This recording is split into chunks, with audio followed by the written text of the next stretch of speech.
Hey guys, hello and welcome to another entry in my Quaranstream series. I am, of course, JoeMagician, and this week's topic is a bit of a throwback. And it probably goes back to what a lot of you may have heard of me for the first time, because this is about a theory that I wrote about 4 or 5 years ago now, exploring how and why Waymar Royce died in the opening prologue of A Song of Ice and Fire, and how that connects to our Bay hero Jon Snow.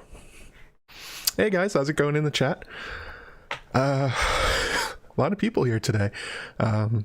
Nessie, Steven Stark, Aaron, Sanrixian, Floris the Fox, Jay Murray, Luminous Rain. Oh, also I wanted to say thank you to Morley. Before the stream started, she super chatted $50, and bless you. Bless you, Morley. That was very, very kind of you. And since this is coming up early, I had planned, well, Steven Stark just put in the chat, if you're planning on super chatting or anything today, I'd ask that you instead give it to the Minnesota Freedom Fund. Those folks need that money way more than I do today.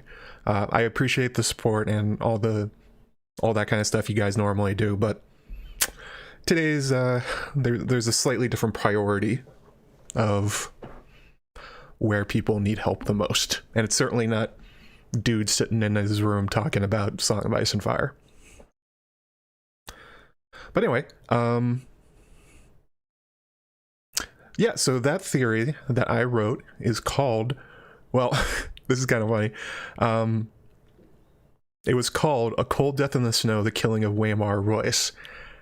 That title, though, is not what the theory's called, because Fandom villain Brendan Beefish took down my post for the title being too spoilery. This was before I was a Song of Ice and Fire mod, and I was just a young man in the ways of Reddit.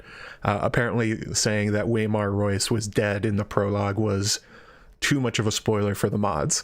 So I actually had to go back and resubmit it. Oh yeah, Maester Mary just said, always happy to see ghosts in the back. Yeah, I changed the camera angle a little bit so you can see the stuff behind me a little bit. Like there's the calendars up here, there's Ghost, my Weirwood cup, there's a three-eyed raven, there's my skull. I call him Ned wearing a Gurm hat, you know, Dragonite, because that's how I roll. Yeah, so I had to resubmit the post.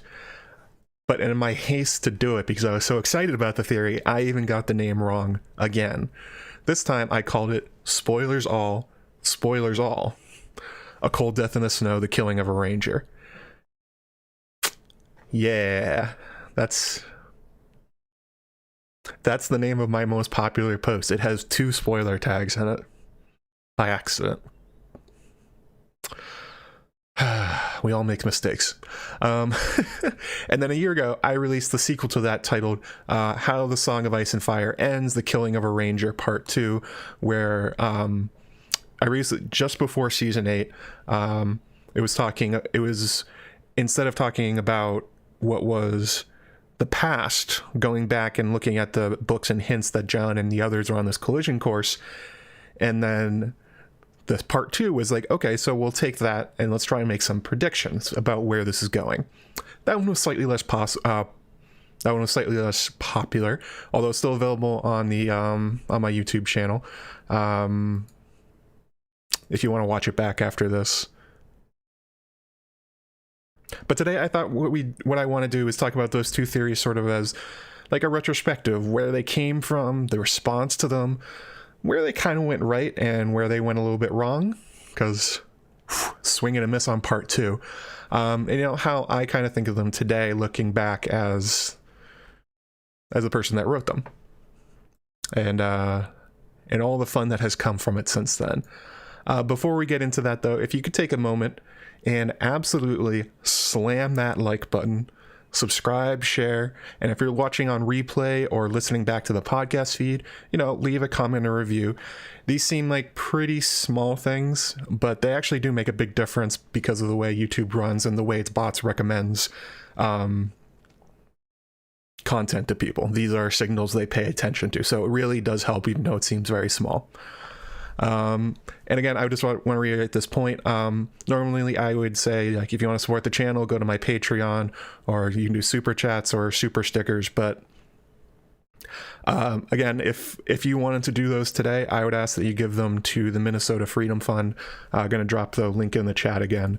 Just donate to them instead. And just leave your comments here, and I'll get to them as we're talking. This is going to be more of a more of a Q&A thing. I have some notes of things I want to talk about, but I think it'd be good to talk about these theories and answer your questions about them and different takes on what it all means, because that's actually one of the things that surprised me the most about this theory. I've written some fairly popular theories and made some fairly popular videos, but very few of them have had so many people use one of mine as the basis for taking the next step. Like, all over Song of Ice and Fire, the subreddit, and across the fandom, I still find people referencing this post as sort of a building block that they have tried to move forwards with, which is really interesting for me. And with all that stuff out of the way, I thought we'd go to a quote. I think I have read this several times now for different videos, but it's one of my favorites. It's from the opening prologue. And it's the moment where Waymar Royce and the others start their duel. Crack the neck, just gotta get ready for it.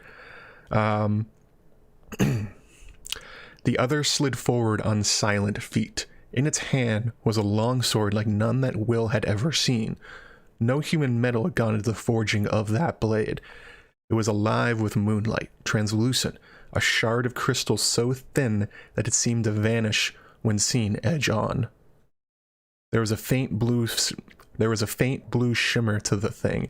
A ghost light played around its edges, and somehow Will knew that it was sharper than any razor.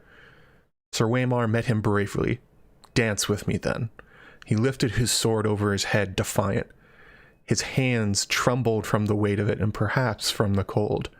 Yet in that moment, Will thought, he was a boy no longer, but a man of the Night's Watch. The other halted. Will saw its eyes, blue, deeper and bluer than any human eyes, the blue that burned like ice. They fixed on the longsword trembling on high, watched the moonlight running cold along the metal. For a heartbeat, he dared to hope. And it's in particular these moments that the other gives away what it is looking for, why it was, what is paying attention to, what is important to the other about Waymar Royce, that is actually a way you can go back and, which is what I did, and assign understanding to what they want. Yeah, let me fix the camera angle a little bit. Okay. What they want, what is important to them, what are their goals? Because that's something that's really hard to understand in the story. We really know very little about them in terms of what are they doing other than trying to bring about the long night, and what does that even do for them?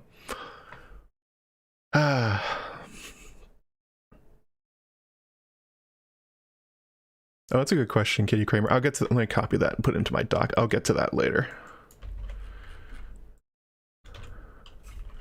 No doc today for patrons. It's a very short outline because I'm mostly doing this one for memory, because I don't have to.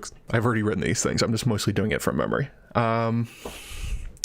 So I wanted to talk first about, like, where did this theory come from? Like, how did I come up with it? Why did I come up with it? Like, all that other kind of stuff. And it goes back to me and my cousin hanging out at his father's lake house up in Maine. If you go back and watch the original video, there's a voice that is speaking on it, that is reading the quotes for me. That is my cousin, Mr. Woodhouse. And he was the person that helped me come up with and write the theory. And for a while in the fandom, he sort of served as my editor and my, like, sounding board for theories. Because what we tended to do during this time was, he still lived in New England, and during the summers Yeah, my uncle has a very nice house up on a lake, and we go up there and hang out. We go on the boat. We hang out on the dock drinking shandies, and one thing we would do is we would talk a lot about A Song of Ice and Fire, because Mr. Woodhouse, if you've never talked to him before, has an unbelievable memory. It's sometimes it seems almost photographic or idemic. He remembers everything. And sometimes people say like, oh, Matt, you have a really good memory. It's nothing compared to Mr. Woodhouse's memory. So what would end up happening is I would propose tinfoil, and then he would essentially search his mind palace and come back through and say if he thought there was any merit to it. Obviously afterwards, if it was something I wanted to look into more, I'd go and do the research, read the chapters, all that other kind of stuff. But this was kind of where they started. It was me going like, do you remember this thing? Does this match up with that kind of information? That kind of thing. And that's sort of what happened with Killing of a Ranger. We were sort of sitting around drinking, I think on the porch one day, and just for conversation, we decided to figure out like, okay, so Waymar Royce dies in the prologue. He died in a really strange way, like not in a way that happens to anybody else in the books. He's singled out. There's this weird duel. There's a bunch of others watching. Like, what's going on? Like, why did this happen to him and nobody else? And the two of us went through a bunch of possibilities. It was like, well, maybe it's because he's a ranger. Well, no, not really, because there's tons of other rangers and none of them get dueled by the others. Okay, well, he's highborn. Sure, maybe that's something about it. No, there's a lot of highborn in the Night's Watch, and none of them are getting singled out like this. This is a very strange situation. Okay, what about being like a Royce or a Vale man? Maybe there's some sort of like memory or blood thing going on that makes them hate him. Well, no, again, there's other members of the Vale in the Night's Watch. It's like none of this is happening to anybody else. What is it about Waymar that makes him unique and interesting enough to be a target? And just sort of running through possibilities, I just sort of said, I don't know, doesn't he just kind of look like Jon Snow? And it was actually it was really funny because I remember the look on Mr. Woodhouse's face, or Will, I'm just going to call him Will just because it's easier, on his face as he started searching through the Mind Palace, and he's just blinking a lot, and he starts nodding his head. He's like, yeah, he does. He looks a lot like Jon Snow. And then we pulled up the text, and I was like, wow, this is like 1-to-1, and it's that chapter apart. Like, they look exactly alike. They have the same color hair. They have similar features. They have a similar background. They both become rangers in the Night's Watch. They're highborn. They even have like the same body type. Oh, that's weird. Why is George doing that? Why is he putting like a Jon Snow doppelganger in the prologue to die? And it's like, maybe we should investigate that. Maybe this is about Jon Snow somehow, even though obviously he's not on the page during the prologue, and he doesn't even encounter the others until for quite a while. I don't even know if he's seen one yet. I'm pretty sure he's just seen just some whites.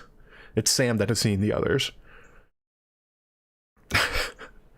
Yeah, a mind dungeon. It turns out Maine's really good for theory crafting. Highly recommend it if you have access to a house on a lake up in Maine. Apparently it works. Bring shandies and somebody who has a crazy memory of A Song of Ice and Fire. So then I went from there, and it was okay. So there's this weird similarity between Waymar and Jon. What can we do with that? Like, is that something that comes up again? Is that something important? Like, who gives a shit? Like, why does it matter that Jon and Waymar have like this similar background and look similar? And again, we started just pitching ideas, and I was like, hey, do you remember that weird moment with Craster? It's like, yeah, what was that? Out of nowhere, Craster says, Jon looks like a Stark. He has the look of a Stark. And again, it was one of those weird things that just started tumbling around in her head. Well, it's like, okay, so Craster does it. Does anybody else do this? Answer is no. nobody else that Jon meets north of the wall says, by the way, you look like a Stark. You have the look of a Stark. It is just Craster. It happens south of the wall, but that's because people know the Starks. Like, they have the gray eyes, the long face, the dark hair. What long face that's also kind of grim looking most of the time. It's weird how that happens. And so why does Crasher have this information? Like, surely, I mean, even if you're talking about like Benjen Stark, well, there's other people that know Benjen Stark north of the wall. He's been in contact with people. They're not eye-checking Jon. This isn't like widely known information. And then you think about it like, wait, Craster also has his connection with the others. He essentially works for them in some sort of weird, familiar, sour Billy way from Fever Dream. It's like, he gives them the children. They sort of protect him. Okay, so is that what it is? Is it like they both, the others and the Craster, both show this unusual interest in Stark-looking characters who have this very similar background and that kind of stuff. Guilty Hunter here. Didn't Ygritte peg Jon for a Stark? Just a highborn bastard. She says that the name Snow is an evil name, basically. She knows what a Snow is. She doesn't know he's a Stark. Eventually it gets out, and everyone's like, oh, well, you're a Stark. But it's one of those moments where it's like George is shining a light on this thing where it's like, this is strange. Pay attention. Oh, super chat here from the Delphi Morphia. Again, like, if you want to super chat, the Minnesota Freedom Fund is preferred. I think afterwards, anything I get super chatted, I'll probably just donate and post it on Twitter or something like that. I loved your Killing of the Ranger videos. What a great idea for this live stream. Thank you. No, thank you. That's very kind of you. Oh God, the chat is going wild. They're talking about Ygritte pegging Jon. That would certainly put a different spin on their encounter in the cave. Okay, so the thought process thing goes, all right, so there's some connection between Crasher, the others, and looking and being interested in somebody that looks like a Stark. And then to sort of ran through that again, it's like, well, have the others behaved like this anywhere else? No, they haven't. The only time this is the only time they show up en masse to duel somebody. Later on, they send whites to go after Sam. One other shows up with like 4 or 5 Night's Watch Rangers. It's nowhere near the same thing. The other isn't even taking it seriously. It's totally surprised when Sam stabs it. Fist of the First Men, whole bunch of whites, no others are seen in the attack. They're also not like walking up and pointing to J.R.R. Mormont and saying, we're dueling. You and me, we're doing this. Doesn't happen. Even the whites inside Castle Black, those are... They establish this pattern of behavior.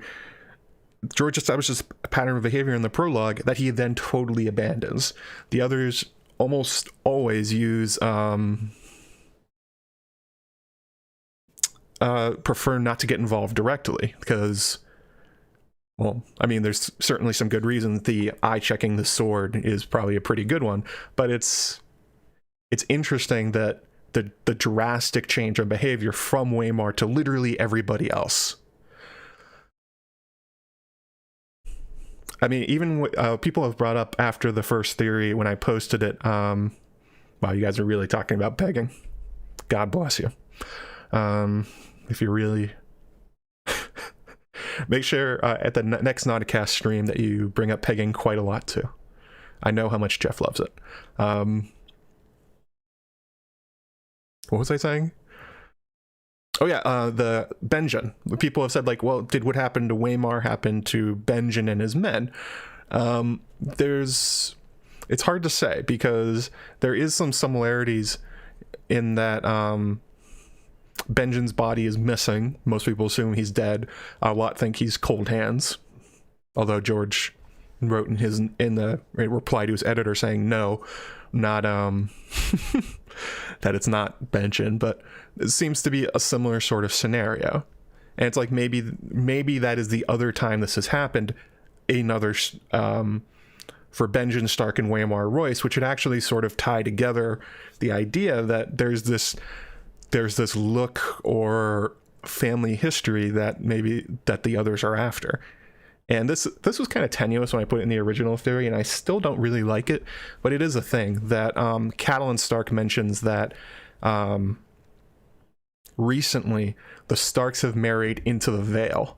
She mentions a few families. She mentions like the Waynwoods. I forget the other two. It's probably actually in my theory. Do I still have that open? I think I do.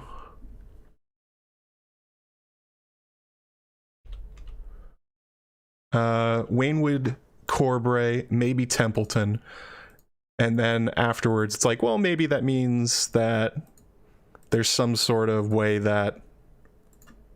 Let me open my script back up. Well, not script, outline. Maybe there's some sort of connection there, because the Vale tends to intermarry a lot between their lords. Maybe Waymar actually is a Stark, but like a matrilineal Stark. That would be interesting. That would certainly be something, because it's not just family names that dictate like genetics. It's obviously you can pass through the female line too. It would make sense if maybe that's why the two of them look so similar. Maybe they actually are like second or third cousins at this point. That could make sense. I still don't really like it though. It's not like the others have a family tree that they can look down. It's not like they can just unroll the like, okay, so let me look at the House Stark. Okay, so these daughters, they went to Waynwood, Templeton, and Corbray. Wait, did they go into the Royces, or the Royces the Gate of the Moon? Oh my god, this Waymar is actually a Stark. Okay, now we have to duel him. Obviously that's not happening. So if it's important, they can recognize it in some way that is unknown. No idea what it is. Yeah, Anna, Jon is the female line too. Yes, he is through the female line, he is a Stark. Rocinante, good name. Could Waymar be Brandon Stark's bastard? Yes, that is a theory I proposed in my Wild Wolves video. I said that it's actually possible that instead of going through this other convoluted way through the Stark daughters marrying into the Vale, maybe it goes the other way, and Waymar is actually just a wild wolf, because he's actually in the right time frame to be one of Brandon's kids, which I established in the video. Not going to really go into it, but it's like, I don't know, it's like 30-40% in my head. It's like, it could be. It would certainly make sense for the connections between them. We'll never find out anyway, because Brandon Stark is long dead, so is Waymar, nobody cares. But interesting to think about. So I finished the theory. I actually worked on it for quite a long time, went through a bunch of drafts, posted it on Reddit, and you know, I had some things that were like kind of popular before. Had hit the top of the Song of Ice and Fire subreddit, gotten a few hundred upvotes, that kind of thing. I was like, oh, that's pretty cool. This one, Killing of a Ranger, kind of blew the top off. It was the top post on the Song of Ice and Fire subreddit for I think a few days. It even hit the front page of Reddit briefly. A Song of Ice and Fire posts usually do not hit the regular front page, like the all. That was something. I looked at it today. There's 501 comments, and I looked back because we used to be able to see views, how many views like a post got as Song of Ice and Fire mods, and it was like something around 80,000 or like 80 or 90,000 at last count, how many people had clicked on that post. It was far, far beyond anything I'd ever posted. It was like the first like real small taste of being noticed on the internet. I mean, that is obviously blossom as I am here on a Saturday talking to a camera to you fine folks. Speaking of, there's I see 137 people in the chat right now, but Only 58 likes? Ugh, you guys, let's bump those numbers up. Let's get that to 100. Let's get 100 likes in the chat. But yeah, it was the post went everywhere. I saw it on Westeros.org. It like went to like amino apps. It went to Quora. It went to everywhere. People were taking my post and cross-posting it, being like, wow, this is really cool. What do you guys think? And I got to see, as an observer, a very surreal experience of seeing my theory being discussed by people who weren't talking to me. Because that's normally what happens when you post a Song of Ice and Fire. All the comments are just at you. They come into your inbox. Instead, people were out elsewhere on the internet talking about my thing to each other with me not involved. That was a very, very strange experience, but also pretty cool. Sort of gets us to where we are today. It was that one. It also won, it tied for Best New Theory with the Lady Dustin post. My fellow moderator, well, future moderator, I wasn't at the time. You can't win the awards if you're a moderator. By the way, if you're posting on Song of Ice and Fire and you nominate mods for like Best of the Year awards, we can't win. You're just wasting it. But anyway, ended up tying for that one. Got Reddit gold. It was really, really cool, and it was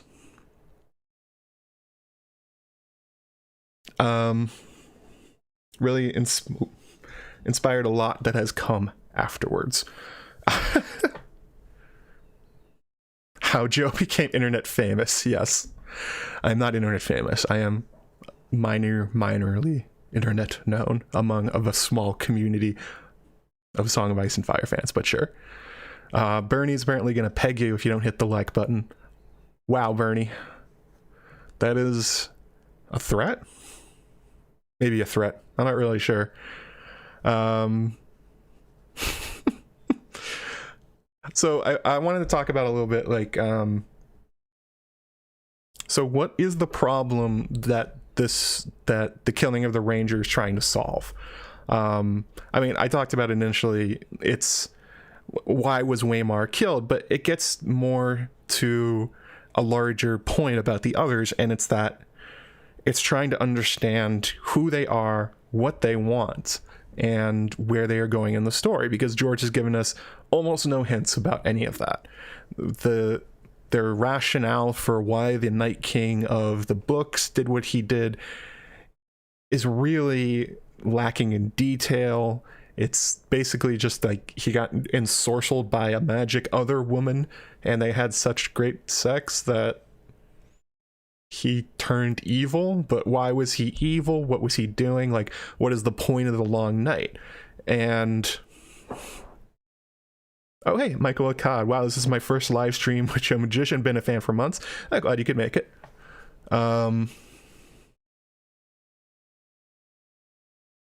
Yeah, what are they doing?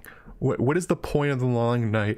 Why are they taking this time to kill Waymar Royce? Because if you can understand that, one of the few moments where we see them directly act, look at things, they even laugh, they talk amongst themselves, then maybe you can start to piece together their purpose beyond just being the villains of the story. Because as George has proved in many of his other villains in the story, they always have a reason. They always have a thing they're going for.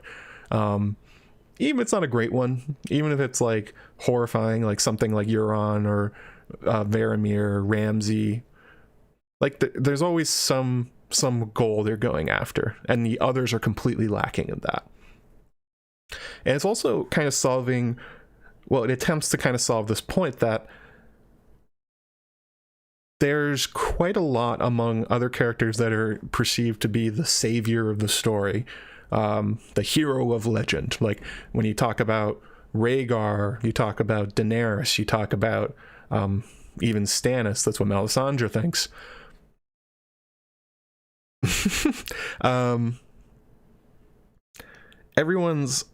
Everyone on their side, there's quite a lot of people that are saying, like, we're going to push you forwards. You're going to be the hero of legend. And that's what the humans think.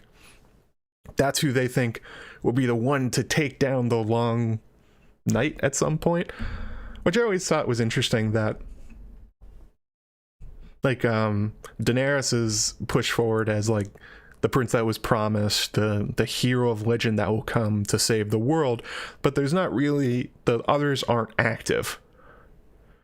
They aren't doing anything. It's not like they're saying this like, oh my god, Daenerys, the wall has fallen. Okay, now we need you to take your dragons and go north. It's just sort of a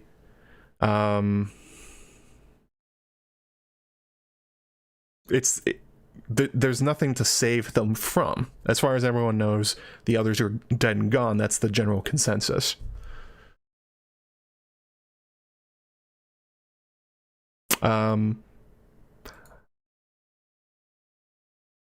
You can sort of understand that Bloodraven and Aemon had some conception that maybe the others were coming back to life from their time on the wall, or some sort of prophecy pushing things forward, but there's not a direct link between the people that are being pushed forward as the saviors and the actual enemy they want to fight. That's not a thing. But so then let's look at the other way. If the others are the great enemy, if they are the thing that have to be defeated in the story, surely they would know themselves what is the most dangerous. What do they fear? What are they acting against? It's certainly not Stannis Baratheon, and it's unclear if they even know Daenerys Targaryen exists and her dragons. Maybe they do in some sort of Children of the Forest, magic-y kind of way. Like maybe they have some sort of green sight. Maybe they have like ice sight or something crazy like that. But as far as their actions in the story, they have done nothing against any of those people that are said to be their enemies, the ones that will defeat them. But they have marked one character as important, and it's Waymar Royce. And if with all the connections to Jon and the Starks, this may be a backwards way for George to sort of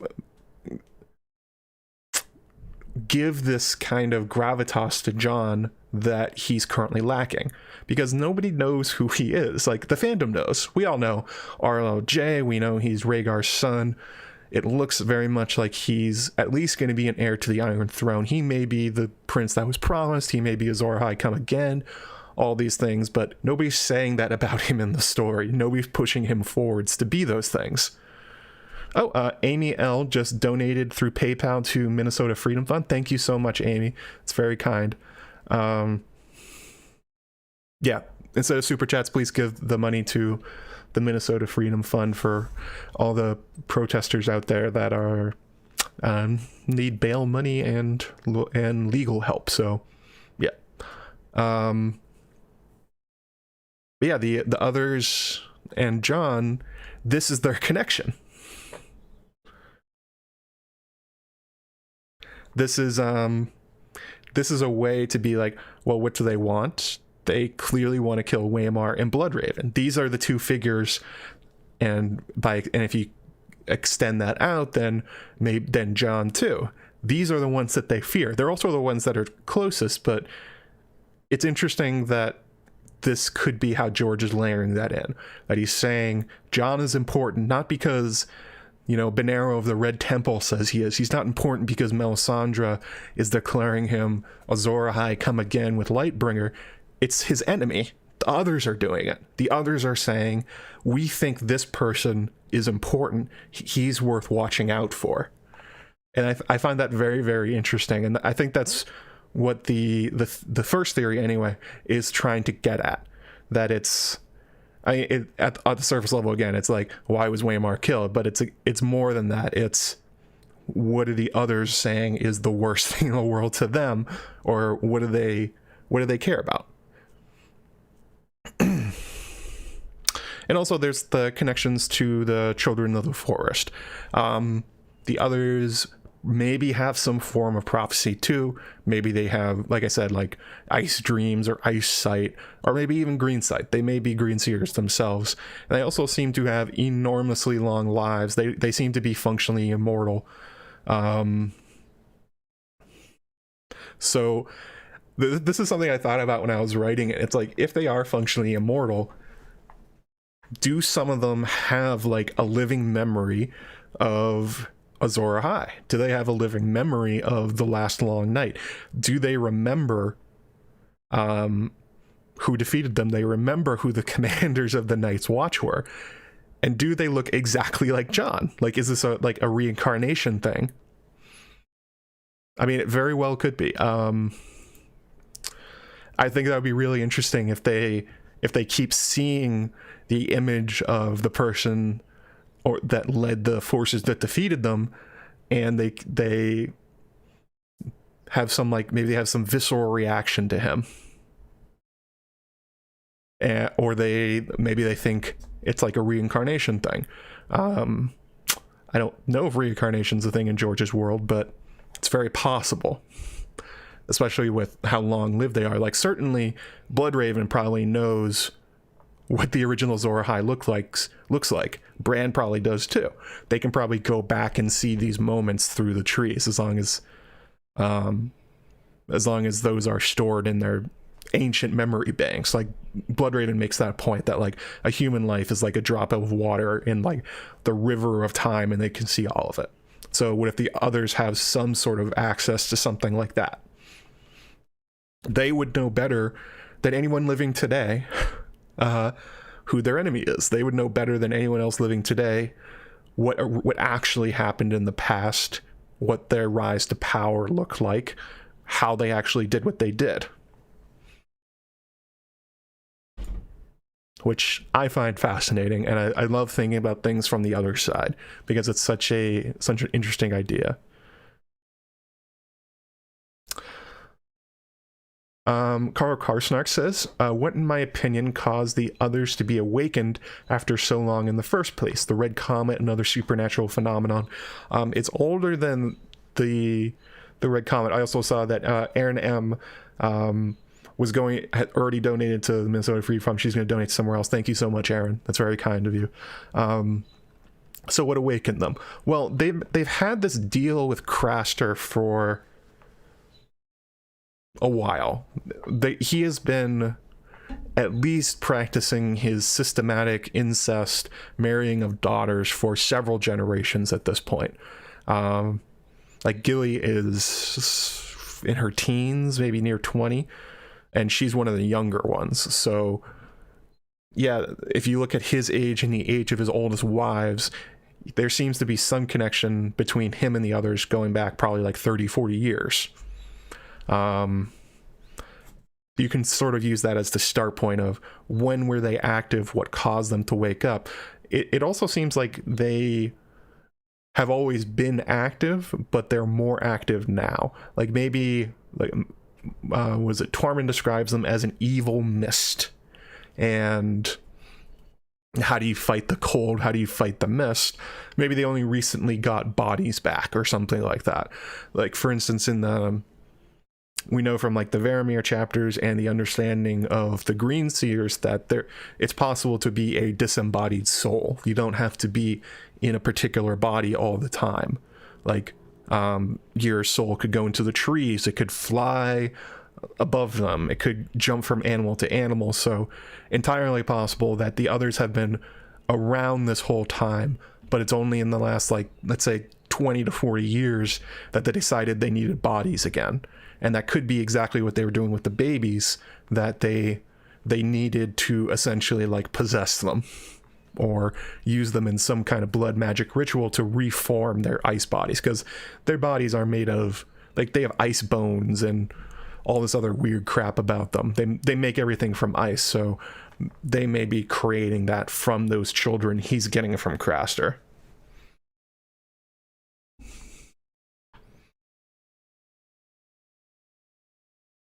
Which is kind of terrifying, but also, you know, kind of makes sense if you're talking about, like, George loves writing about these disembodied consciousnesses that end up reclaiming bodies or trying to take them for themselves. Very much possible. It's sort of why they chose Waymar is interesting too, because his death is months before the main story starts. For instance, he was out there with Garrett and Will, and in the books it's Garrett who's been caught months after the attack on the party down in Winterfell. And that's kind of where we're starting from. So if you're talking about, like, is it the comet returning? Is it like Dany hatching her dragons? It was their first entrance into the story is long before those things. So whatever they're doing, it doesn't seem to be connected to those things.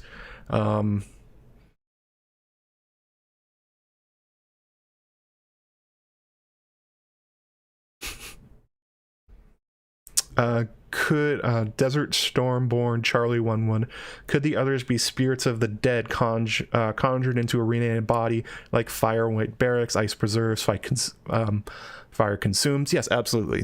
It's extremely possible that their bodies are that they, like we saw from Varamir, that this is like maybe some sort of second life for them, that they take Craster's sons and possess them and then turn them into the bodies they have. So could be that's what's going on there. They reform their bodies from the young. I did write a post once that I was like, oh, what is Craster secretly a Stark? Like, he kind of could be in a backdoor, like, weird way through House Stout, who seemed to be like a bastard offshoot of the Starks in Barrowton. A Stout Stark, they both kind of mean strong. How strong? Hang on. It's going to take a sip right now of this convenient cup that has nothing to do with what I'm talking about.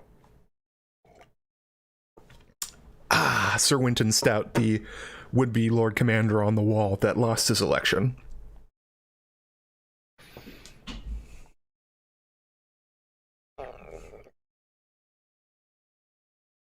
Guilty Undertaker asks, do you think there might be some kind of like vampire fae thing going on where the others and their whites can't cross the wall uninvited?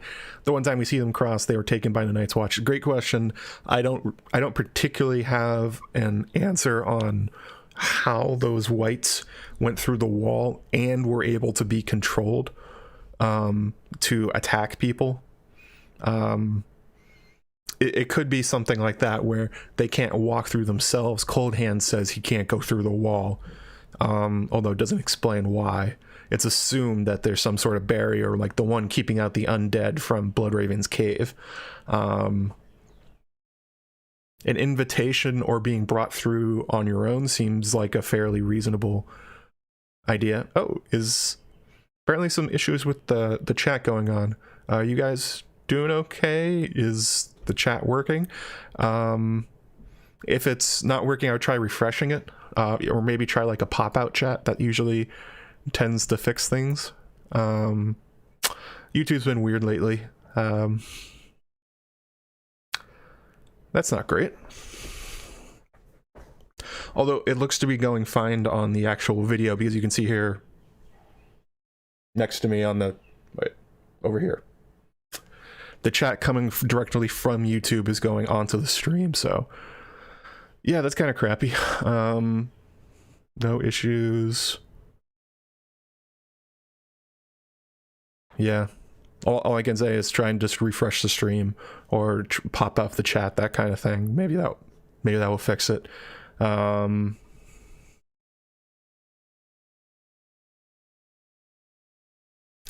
yeah, the vampire fae thing, I mean, George does like writing about vampires. He's taking his fantasy rules from somewhere. That very well could be what's going on, because it is extremely confusing how that happens. And also the fact that Jon can't warg into Ghost when the wall is in between them,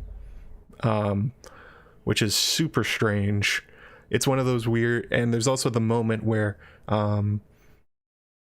what is it? Silverwing being flown by Good Queen Aly refused to go over the wall. And when it got close, it freaked out and wouldn't do it.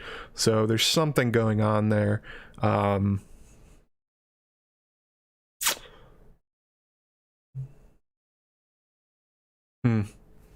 Yeah, people are still having problems with the problems with the chat. Yeah, just refresh a few times. Hopefully that sorts it out. Yeah, Silverwing was not a big fan. Lots of things seem, the wall is hugely magical. I mean, it's got the black gate underneath it. It's an ever frozen block of ice, thousands of miles long. So yeah, that could very well be an explanation for how George is conceiving it. That like you have to be invited through and then you can. Although, how does it work with Jon and Ghost? I don't really know. Liet Rubenfeld says perhaps they can see visions through water the same way that Melisandre sees through fire. That could be very possible. There's the water wizards of the Rhoyne that seem to have their own sort of elemental magic. And there's also that weird moment where Melisandre sees Bloodraven and Bran and they see her back. So there seems to be some sort of intertwining of magical, like like a psychic back room where they can all see each other.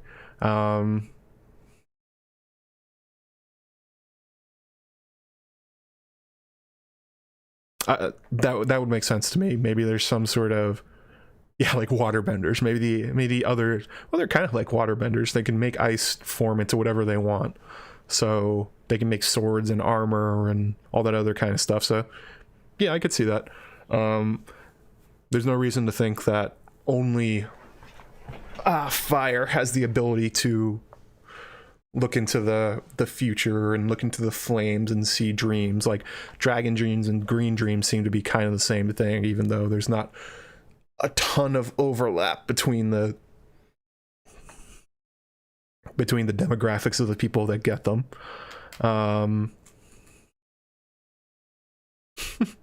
Oh yeah, Bran's a bloodbender. Oh my god, yeah, he is a bloodbender. He bloodbends Hodor.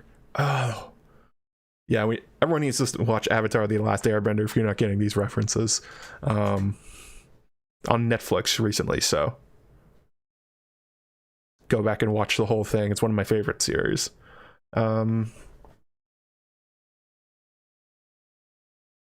Yeah, so and then that was part one. That was Killing of a Ranger part one. That was sort of the backstory, trying to understand the others and their relationship to Jon and how that may, like, what is the interest there, trying to define what they want, who they think their enemy is, what is worth it for them. Killing a Ranger Part 2, which again came out just before Season 8, or I think during Season 8. I had been working on that one for a long time, is more of a prediction. It was less of an explainer, and it was trying to say, like, okay, so let's assume that Killing of a Ranger Part 1 is correct, that there is some sort of weird relationship between Jon and the others, that they're sort of destined to fight each other, which is also definitely a part of Jon's story. His enemy is almost always the others. They are being set up from the very start to be in conflict with themselves. Unlike, like I said, with the other Azor Ahai candidates, where they have really very few connections to the North and the others. Only Stannis really has one recently, and everyone sort of seems to be on the same page that Stannis is going to eat shit and die. So not gonna happen there.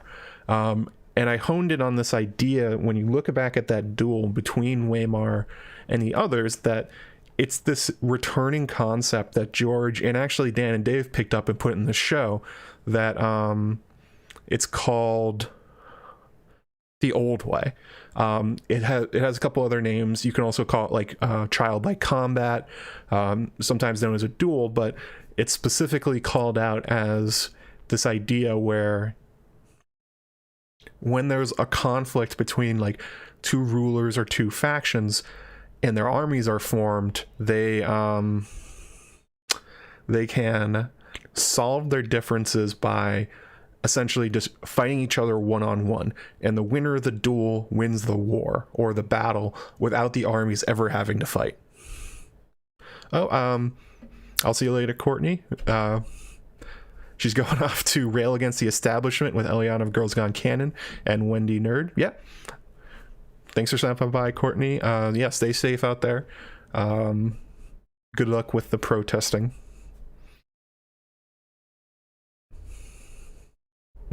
Luminous Rain says, oh gosh, what if the others think they won the war? I think no, because they started laughing at Waymar and they realized the sword wasn't Lightbringer, because they're eye checking the sword really hard. Like, they all studied it and they froze in fear when he raised the sword, like, oh shit, is this Lightbringer? Is this Valyrian steel? Is this who we're looking for? And then they realized, no, this is just a regular sword. This is just a guy that kind of looks like who we're looking for. Then they laughed and they killed him and they went on with their day. Reuven Radmacher says that is also a common concept in Greek mythology and also like actual culture. Absolutely, this is not something George made up. It is definitely an idea. You see it all the time in other forms of popular culture. The leaders can duel to end the war, basically, and it is something that is interesting that the others have a concept of that. That what they do to Waymar is exactly the same thing that happens elsewhere in the story. Like, Waymar has Will and Garrett behind him, the other has his others behind them, but they are both staying out. They are all staying out of the fight. Will is frozen in fear and Garrett doesn't know there's a fight going on, but even still, the others are abiding by this idea that the one-on-one fight is something important to them. Oh, up to 95 likes, it looks like. 96. Oh. If we get to 100, I'll put on the wizard hat for a little bit. It's up over here above the bottles. You can't see it. I have my wizard hat still.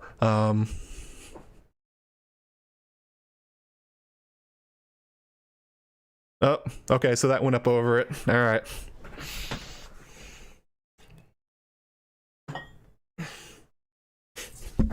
My Gandalf hat. It's gonna ruin my hair though.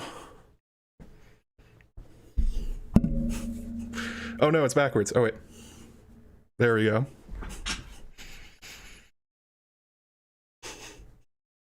It's always around. I just don't put it on all the time. It's also hard to get the right like curve in the hat. It's got a weird thing in it. You may be seeing this hat more often, though. Wink, wink at Sanrixian. Yeah, we'll wear this for a little bit. Thank you guys for getting it over 100 likes. If we get to 150, I'll put on the Gurm hat. There we go. Great. Adding goals. But yeah, so the idea of this old way, it continues to come up and up and up again. And I sort of started thinking about it. It's like, if the others respect this, then that's a way that they can be abused. That's a way that you can use that against them. Because most of the Sanrixian's literally drawing hats right now. Yes, I would be a Ravenclaw, Carl Karsnark. Because every other time it comes up in the books, everyone says no, and they always give the same reason. They say that, why would I accept this duel? Because the person that usually offers the old way combat is the person that is losing. For instance, it is Courtney Penrose that challenges Stannis after Stannis has killed Renly and taken up all the troops and is essentially sieging Storm's End. Courtney says, well, me and you can fight, or we'll get some champions and they'll fight and they'll decide who gets to hold Storm's End. And Stannis essentially goes like, what do you think, I'm an idiot? No way I'm going to do this. Like, this only favors you. Like, this is ridiculous. And that's why so often it doesn't come up. Like, even trial by combat or other similar concepts are basically the last resort of somebody that's in deep shit. But the others, they're not in deep shit versus Waymar Royce. They have there's like 6 or 7 of them surrounding him. He is just one guy in the woods. But they think, for some reason, that it's in their interests to duel Waymar Royce, even though they are afraid of him. Like, they are afraid, at least for a moment, that this actually is Azor Ahai, that this Yeah, there we go. You guys can see the curve then. The prince that was promised, the one that will defeat them. And that sort of gives you a way that maybe you could use that against them. In the show, this also came up. Jon Snow challenges Ramsay Bolton at the Battle of the Bastards to this old way combat, that the two of them will fight to the death. And the apparently people are very much enjoying my Gandalf hat. It is a nice hat. I thought about wearing it gardening, but I think it's too floppy. See, just kind of flops around. It's kind of supposed to be like this, but then it just kind of curves. Like there's foam in here, and then like it feels like a metal thing, or like a plastic bend that holds the shape. What was I talking about? Oh yeah, so Jon Snow explicitly challenges Ramsay Bolton to it. Ramsay says, I would be a fool to take it. And then it reverses afterwards, where Ramsay, after losing the battle, he's back in Winterfell. He says to Jon, I accept your challenge. I will take this old way fight. If I win, I get to keep Winterfell and you have to you have to run away. And it's that kind of switch of situation that maybe Jon and Bran perhaps could exploit going forwards. So the way that you get somebody to agree to this kind of fight is that you make it worth it for them. You put them in a situation where you essentially bait them into it. And I talked about I made a connection to Lord of the Rings, where Aragorn essentially does this to Sauron. After they've won the Battle of Pelennor Fields, Frodo still has not dropped the ring into Mount Doom. So they have won the battle, but they have not won the war. And Aragorn reasons out that, we can essentially bait Sauron into emptying his lands so that Frodo has a clear shot at Mount Doom. And he picks up the Palantir and he holds up the sword and essentially says to Sauron, come get me, I'll fight you. Shows up at the Black Gates in Mordor. Hey, another Black Gate. Weird about that. And Sauron does exactly that. It is not in Sauron's favor to do this. Essentially what Aragorn's plan is that he played on the emotions of Sauron and his weaknesses and personality, in particular that he really, really wants to kill Aragorn. He really, really wants to kill Gandalf and everyone that has just defeated him. He can use the rage of the Lidless Eye in order to bait him, and it absolutely works. And this is something that I was like, oh, this is a cool idea. You could use that with this old way idea and trap the others, or trap the Night King, which is what the theory was. I didn't exactly nail that one though, but I did actually I did nail the scenario, which was kind of a weird bittersweet thing, where it was like Dan and Dave and the season 8 did actually have the scenario play out. They used Bran essentially as the bait, placing him in the Weirwood Grove. And oh, hang on, there's a good point up here somewhere.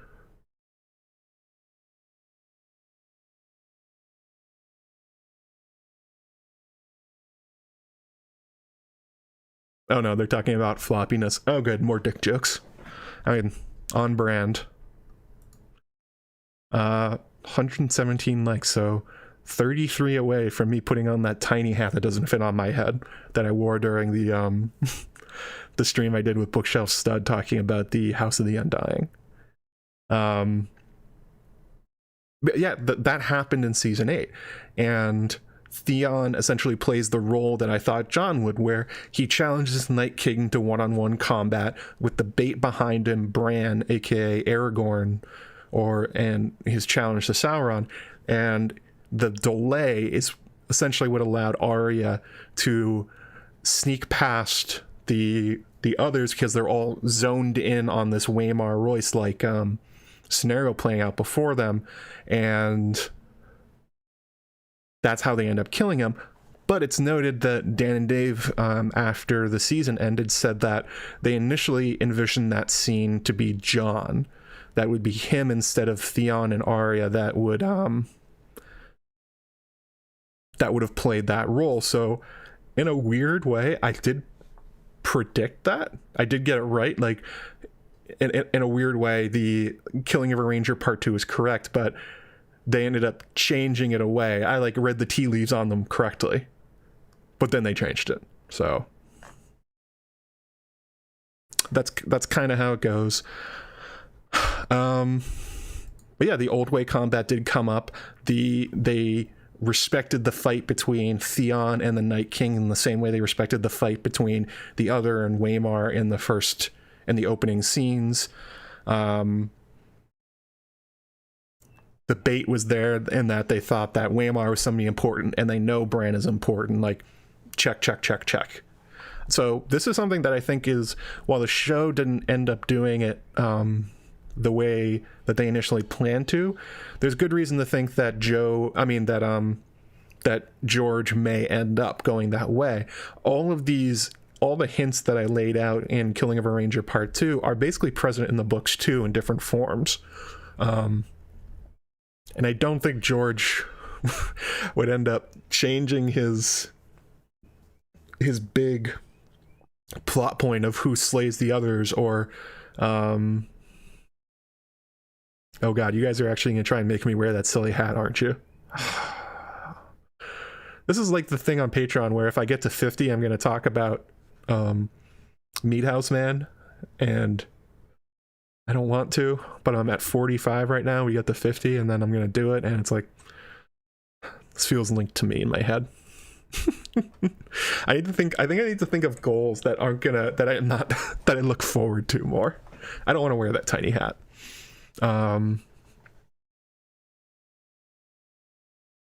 Hey, thanks for coming, Red Rum Review. First time in your stream, seen you in collaborations, and I'm glad I caught it.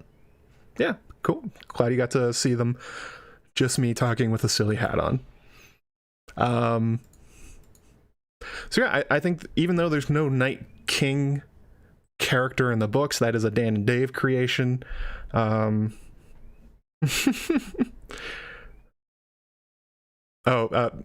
Wheezy Squeezebots, what is Meat House Man? So Meat House Man is one of George's old stories, because he used to be mostly a sci-fi author. He set the Meat House Man in the Thousand Worlds universe, his sci-fi thing, and it's one of his darkest stories. It's very much like the Varamir prologue that I talked about last week. There's a lot of overlap between those characters and what it's talking about, so looking forward to that. But yeah, so there's a very good chance that the others must have some sort of leader. Like, there has to be something or someone in charge. It doesn't have to be the, spiky head Night King of the show, who if you kill him, they all fall apart. But, they probably do have some hierarchy. We know that, even among the ones that showed up to do a Waymar, one of them was chosen to go forward, so they're not identical. Or probably not. They also laugh and they talk, which it seems to, even the original story of the book Night King is that he was the Lord Commander and leader. So whatever it is that leads the others, there's a good chance that the Killing of the Ranger Old Way idea has a chance of opening up a scenario that seems impossible, and that may be kind of maybe Bloodraven and eventually Bran's plan, that they plan to use Jon as like living bait, since they seemingly are so interested in him, or for whatever reason that is. It could even be his Targaryen spicy blood.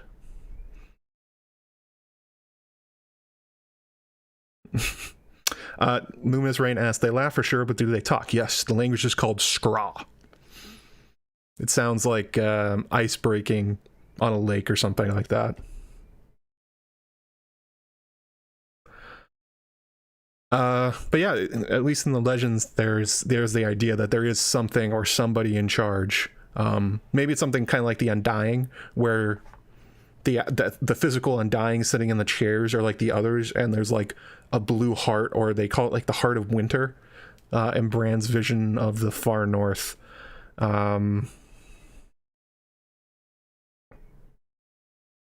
Could be something along those lines. It doesn't even have to be like a physical thing, although it could get a physical form, like I was talking about with how maybe they're using Craster's babies to possess, and then and probably use that to make their bodies. Like if there is like some sort of arch spirit or something like that in charge of the others that doesn't have a body now, maybe it could get it in the future. That's another possibility that I raised in my videos, that one of the ways they could maybe duel Jon, or that they would want to duel Jon, is so that they could claim his body. Maybe there's something about being a Stark and a Targaryen, a Warg and a Dragon Rider that is interesting for them. Maybe that's something they would want. I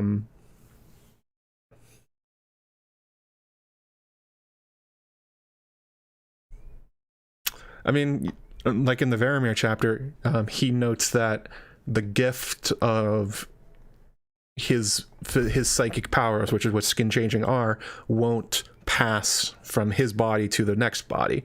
But Jon's body, it is those things. It has those magical powers. So maybe it would be a good host body. His body would be a good host for whatever leads the others, if it wants one again. That could be interesting. Who named the language? I think it was David Peterson, the guy that and I think George too. I think they named it Scraw. Sounds kind of like a caw sort of thing. Wow, the others are connected to the children of the forest and ravens and crows. Weird. Just another way.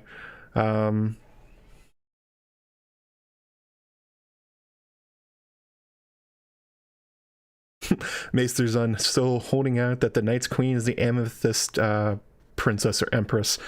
Yeah, the Night's Queen is an interesting idea. Like what happened to her? Was that a historical thing? Is she still around? I wrote a theory once that I thought that she was trapped under Winterfell, that that the entire castle was built as a prison for her, essentially as a permanent hostage to the others, because all the others we have seen, book and show, are all males. But it's, and there's only one female. Maybe there's something like a queen bee aspect to her, where she's like, there can only be the one female, and if they got her back, maybe they wouldn't need to be doing this weird shit that they're doing with Craster's kids. I don't think so. Like, the Night's Queen is a pretty small reference, and there's nothing really to say that. I mean, you can make a lot of speculation. Like, parts of the Winterfell crypts are caved in. Like, maybe she's behind the caved in part, or maybe she's underneath like that very deep pool at the Winterfell Godswood. Like, that could be true. That would certainly be a fantasy trope. It'd be kind of cool. I don't think it's going to happen, but you know. No, it's never mentioned what happened to the Night's Queen. It's just said that she and the Night King ruled from the Night Fort for 13 years or something like that. And then Brandon the Breaker and the King Beyond the Wall dethroned them. It's not even clear if anyone died, what actually happened. Who knows? It's like a 5,000-year-old story. It's like trying to divine truth from Gilgamesh, the Epic of Gilgamesh. It's like that level of old from the current timeline. So who knows what it actually is. Actually, one of my favorite tinfoils about the Night Queen was, what if the drowned god is about her? Maybe she's quote-unquote drowned because she's at the bottom of that pool. That she's like dead and being held in suspension, kind of like that. That'd be kind of fun. I don't think so though. There really hasn't been much talk about her. It's basically a throwaway line, so there may be a leader, but I don't know. It'd be kind of cool. That's what the theories about the Night Queen come down to. For me, like, it would be cool. Like, there's a lot of interesting, like, high fantasy-ish stories you could write about her and how she relates to it, but it doesn't seem to be a way that George is going.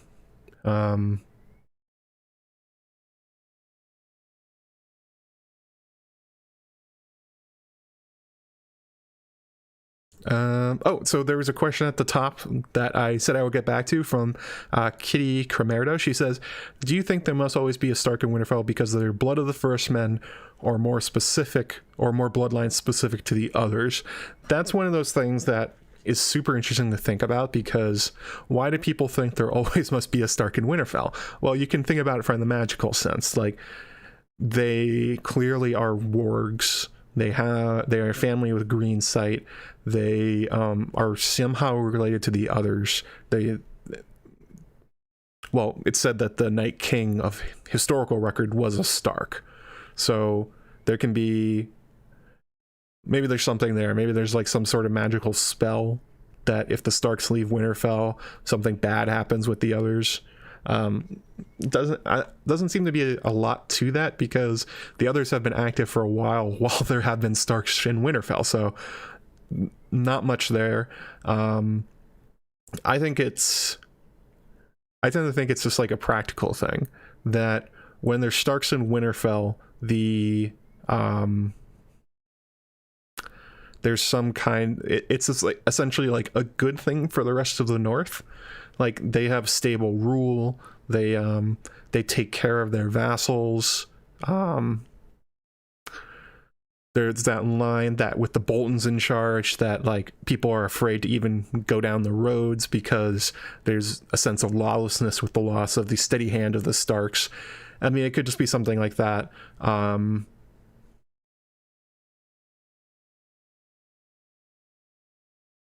It's hard to say, because George definitely loves talking about these bloodlines and magical bloodlines. Like, that's the whole thing about the Targaryens, that they are magical and different, and that's essentially why they do their incesting. That it's like some sort of mechanism to ensure they keep being dragon lords, I guess. So is there something like that for the Starks? I am not sure. I would imagine that if there's a connection with like bloodline magic stuff with the Starks, it would be between them and the others. Like, maybe it's really easy for them to take over a Stark body or something like that.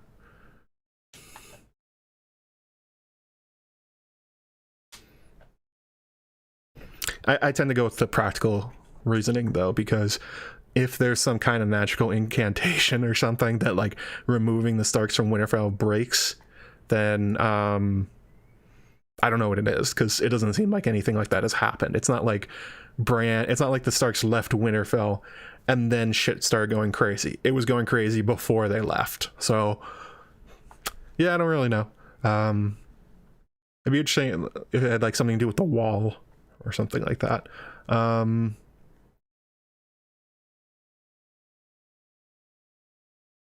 Laura 7Ann says, if the 13th Lord Commander was the Night King, that implies 13 generations between the wall being built and the Long Night. What keeps triggering the attempted Long Nights? Well, first of all, the 13th Lord Commander does not mean that there was 13 generations. It just means there were 12 Lord Commanders before him. And if you're a battle against the others, you can sort of imagine that the first Lord Commanders did not have long reigns, so to speak. Like being killed in battle, starvation. Like, it could very well be a thing where like the first 9 Lord Commanders of the Night's Watch died within 2 weeks of each other.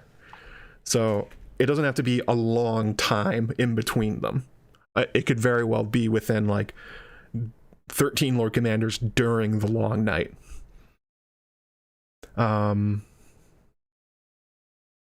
It is sort of an interesting idea, though, of what is the actual history of the Night's Watch? When was the wall built? When were the castles built? I tend to think that the castles were that some of the castles, at least the Night Fort, were pre-existing the wall. Rod damn it, you really want to see me wear that tiny weird hat, don't you? We're at 130 likes, get to 150, I'll swap hats, and I'll put on... Wait, where is it?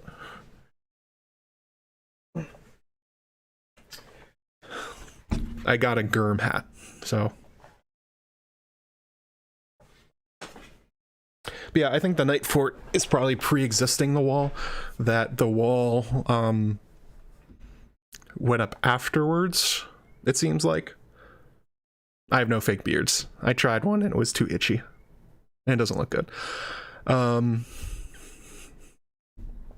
It'd be interesting if it... I think there's probably the Long Night, and then the Lord Commander or the Night King tried to essentially bring them back in some way. Like, that would be an attempted second Long Night. And as to why they keep happening, I think you don't have to look any further than that the others have tremendous power. They have the ability to raise the dead. They are supernatural beings that appear to used to be humans. And not only that, they are basically functionally immortal. Like, immortality is generally a thing people would like. So I don't find it that confusing that humans would continue worshiping or associating with them or trying to become them. Like, yeah, the corruption of power and what they offer is pretty great. Well, relatively. I mean, you end up becoming a weird ice demon and you control the dead, but if, like, there's definitely you can see why there's an allure to them. That why somebody like the Night King of the legend would be like, wow, this is great. Like, I'll help out the others. It could be sort of like a Faustian bargain, though, where you make the deal for power and you don't really understand what you're getting into, and then all of a sudden everything is much worse than you think. I mean, that's put in a very simple way, like in Pirates of the Caribbean, the first one, where Barbossa essentially bemoans being immortal because it removed everything good about being a human. Like, that kind of idea could definitely be something that happens.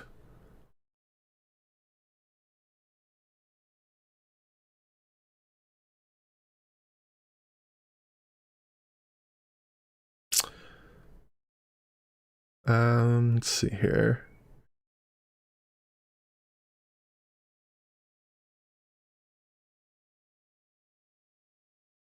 The fine print always gets you. Yeah. It looks great to be an immortal ice psychic demon with hordes of armies at your command, but it's probably less great when you realize that, like, you're not a human in any sense of the way anymore. You are something else. Yeah, Guilty Undertaker. Immortality not being cracked up is quite an old trope. Like, even Midas's touch is the idea. It's like, the gods only grant your wishes when they want to punish you. So, oh, apparently SpaceX is launching in 4 minutes. Neat. We'll be going till 4 o'clock. And then afterwards, at 5 o'clock, Radio Westeros will be going live with their stream on Sansa. And they'll be talking to Chloe of Girls Gone Canon. You may remember her from the House Dane stream I did, like, I guess a month ago now.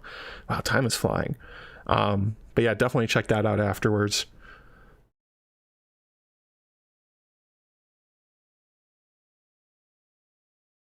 So yeah, I'm at the end of my doc, so just, like, let's do a full Q&A on this. Let's start throwing questions at me.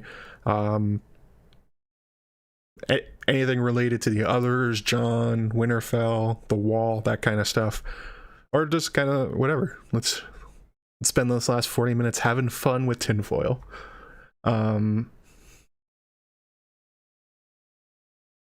Isabel Lamego wants to know, could the Heart of Winter be a castle like Winterfell is the fiery Heart of the North? From Bran's vision, it's unclear what it is. If I had to guess, if there's a physical Heart of Winter, that it's very similar to whatever the Undying worship, that glowing blue heart in Karth, and that those old men are sitting, or that those essentially blue corpses sit around. I mean, that sounds very similar to the others to me. I would expect that if there's a real Heart of Winter, it's something similar to that.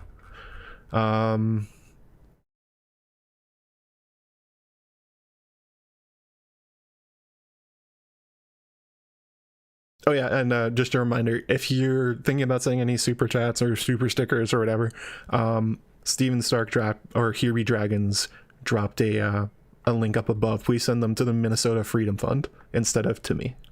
I guess if you do send them to me, I'll just donate them, so whatever.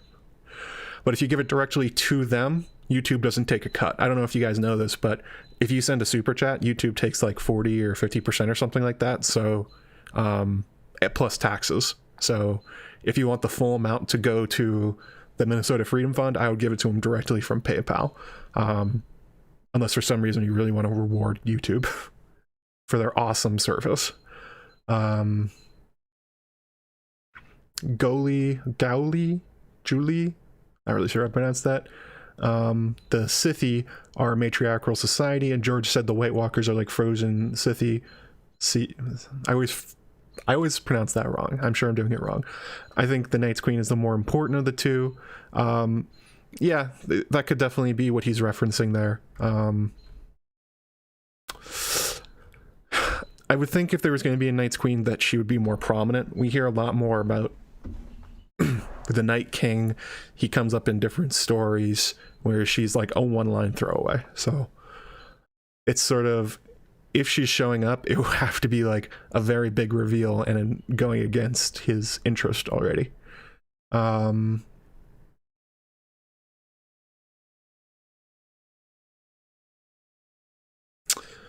Ooh.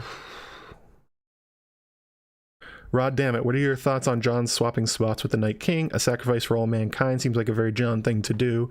Yeah, that could be a possibility for what might happen with Jon and the others in the end. Like I talked about, maybe they want his body. I speculated in the second video that maybe if he and Dany have a child, maybe they would like the child, like the prince that was promised. Maybe it's a promise of a sacrifice of a prince. Like maybe like that's a part of Memory, Sorrow, and Thorn. Spoiler alert: that the humans made a deal with the Scythi to it's pronounced she. I'm sorry.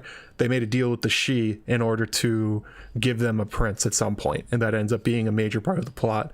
That would make sense to me if George has some version of that. I tend to think though that if there's some sort of deal between Jon and the others, that it will essentially be kind of like what happened in the show, where whatever that thing is they want, that's going to be the bait in order for whatever ends up happening to defeat them. Sorry about pronouncing that very wrong, you guys. I'm sure your ears are burning. Pronounce she. Okay, got it.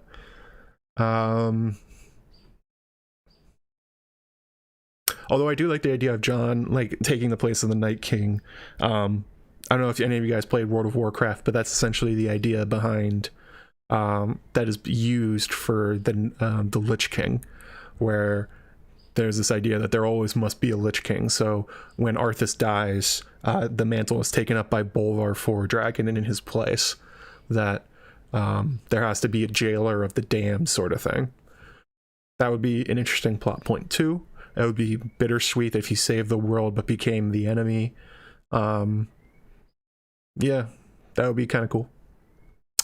Guilty Undertaker says, in the book so far, the others act more like ambush predators, an ever-present but unseen threat. Do you think we'll see a full-fledged army of the dead or just ever-increasing danger? Well, we have seen an army of the dead. The attack on the Fist of the First Men was a display of their power. They sent a lot of whites, including their zombie bear, at the Night's Watch. I assume after the wall falls, or as it gets closer to it falling, that from somebody's POV we'll probably see the full army of the dead, maybe from the top of the wall or from the perspective of somebody running away after the wall falls and the whites just rushing through the breach. And definitely when we get to the second long night, whatever that kind of is, yeah, I expect we'll see the others. It seems to be that they only reveal themselves when they feel totally safe, or for this old way duel kind of thing. So those would be the scenarios where their victory is almost assured, or they've baited them out with Jon or Child or something like that.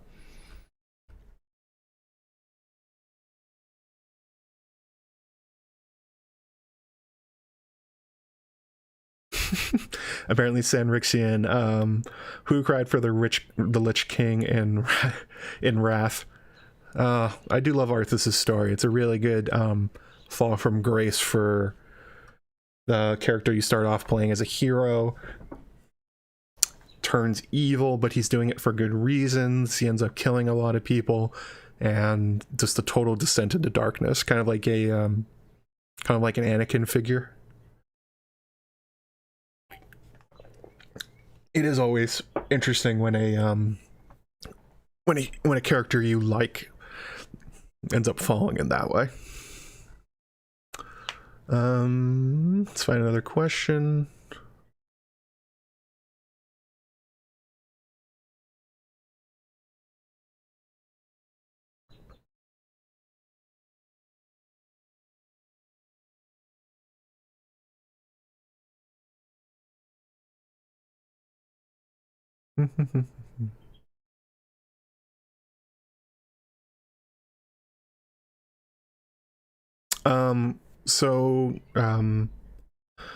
Question here from Reuven Radmacher, whatever. What are your thoughts about Bloodraven being, I'm guessing this is French, Bene Gesserit, or something like Gesserit, and cultivating the bloodline for Jon? Is there something similar going with the male Stark line with always being in Winterfell? That's something Indie Geek has been talking about a lot. His thesis for what Bloodraven is doing is that he's been trying to create like the perfect magical bloodline, and that's what all of his manipulations have been about. He's trying to like create all of these things. I don't know about that. He seems involved with giving the Starks their dire wolves. It seems very likely that he's the one that did it, him or Bran, that he somehow got the dire wolf south of the wall and maybe manipulated somehow the pregnancies so there were enough wolves for each of the kids. Or maybe that was a happy accident. Maybe it was like a moment of destiny sort of thing. I tend to be against the idea that Bloodraven is behind everything, that Bloodraven has some super awesome ever-present plan that is and he's just like manipulating everything behind the scenes. It's I don't know, that just seems, it makes that figure almost like a god, and it's also unclear why that would work. Like, what is it about like these special bloodlines that would make them so great? Like, what are we even talking about? What does like creating the Stark and the Targaryen super bloodline child like practically mean? I don't even know. It's not even clear what Jon can do that nobody else can, except at this point it appears that he may be a warg and a skin chain and a dragon rider at the same time, if it goes the same way as the show. So I don't know. It seems like he's more interested in Bran anyway. Although he does mess with Jon. I don't, yeah. It's one of those things where I don't think we have enough information about what he's doing. I think we'll probably get more of that in the Winds of Winter, about what his goals are, how he's going about them, what he cares about, through Bran and his ever deepening connection to the Weird Woods. I'm sure at that point we'll get a better understanding of what he is. It's just, I don't know. I don't even know what it would do. It's like, why does fulfilling the prophecy mean a thing? Like, Dany fulfilling the prophecy means that she has 3 dragons. That's surely more important than having a special mix of blood, right? Well, anyway, that's what I think. Oh no, Lady Leaf Underhill, such a disagreement with In Deep Geek. Yeah, I know. That's one of his things that he really loves, and I don't see it yet. And I don't even really like that kind of character. Like, George has been on the record of saying like he doesn't want to make the Emperor, essentially, or he doesn't want to make like a super ever-present magical figure that's controlling everything. That he finds that less interesting. That he likes limited characters who are flawed in some way, which I think is the whole point of old Bloodraven.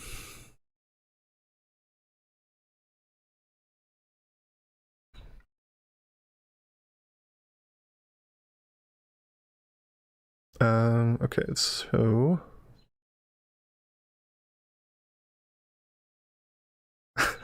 yeah, pronouncing Irish words is not fun, especially for a simple American.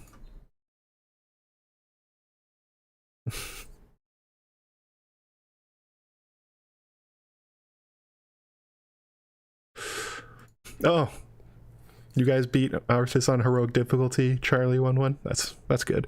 I got invincible, which felt good. Although I had to do it during a different expansion. I went back and farmed Icecrown Citadel until I got it.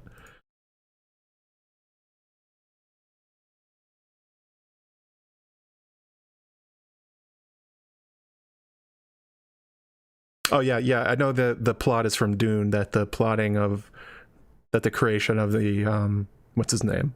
The God Emperor is a major plot point in that, but that's Dune. It like if it's supposed to create the God Emperor, then it didn't, because that's what Bran seems to be. So I don't really what if that's so important, then didn't really produce the future God Emperor that Bran seems to be. It's like, then what's the point of making Jon it?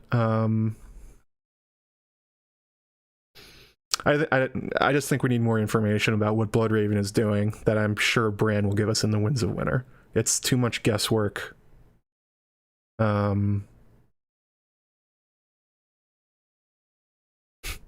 Yeah, Jaded Redhead says, when in doubt, blame Bloodraven, otherwise blame Littlefinger. That's sort of a typical thing in the fandom, where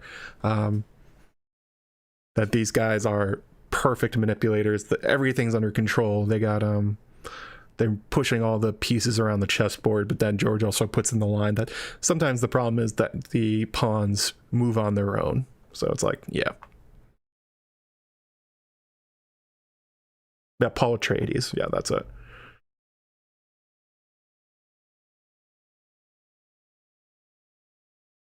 Oh, Resonante wants to know, could Longclaw be Dark Sister in disguise? I don't think so. Dark Sister looks very different from Longclaw, and the Mormont sword did not like come out of nowhere. They've had it for a long time. So I think Dark Sister will show up. I think probably during whatever George's version of Hold the Door is, when the Cave of Bloodraven is attacked and they're running out. I imagine that probably Mira will find Dark Sister, not know what it is, and just start using it because she needs a sword, and it turns out to be wildly effective.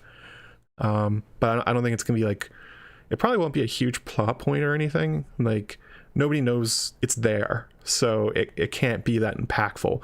And actually, I was talking in the Song of Ice and Fire mod Slack, and the what's his name, Zahn, pointed out that Dark Sister is actually not ever mentioned by name, and neither is Blackfire in the main books of a Song of Ice and Fire. Yeah, it's the names of those swords are only in the other materials, which is interesting. So if they show up, if Dark Sister shows up, I think it'll just be like an Easter egg for the fans that really like Bloodraven, and the extra stories about Dark Sister's role in Targaryens, going back to like Aemon the Dragon Knight, and I think Daemon Targaryen. Yeah, that's kind of my conception.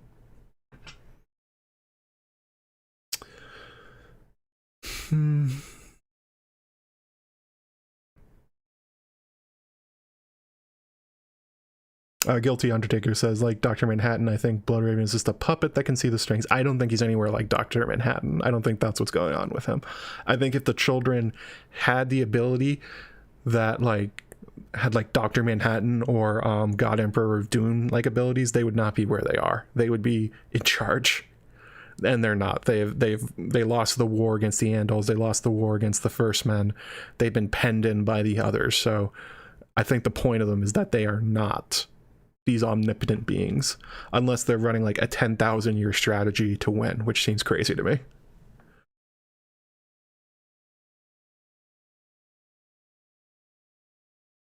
Good point by Adrian Birchall. There's always a Stark in Winterfell. The swords on their tombs are to keep them there. Yeah, they do. They are one of those weird families that have this very odd tradition of burying their dead in these crypts directly beneath the castle, underneath the oldest part of the castle. That's one of those things where it's like, maybe that's where the Night Queen is because the old keep is the oldest part, and so are the crypts. I've heard good theories before that maybe Winterfell actually used to be a Children of the Forest city, that it kind of resembles Bloodraven's cave in that way, especially when Bran describes it as like this giant stone tree and that kind of thing. Like maybe it's like a human version of a Children of the Forest city, and perhaps there's something magical about it, like there is about Bloodraven's cave and the Black Gate. That would be cool. I would enjoy that. I think I did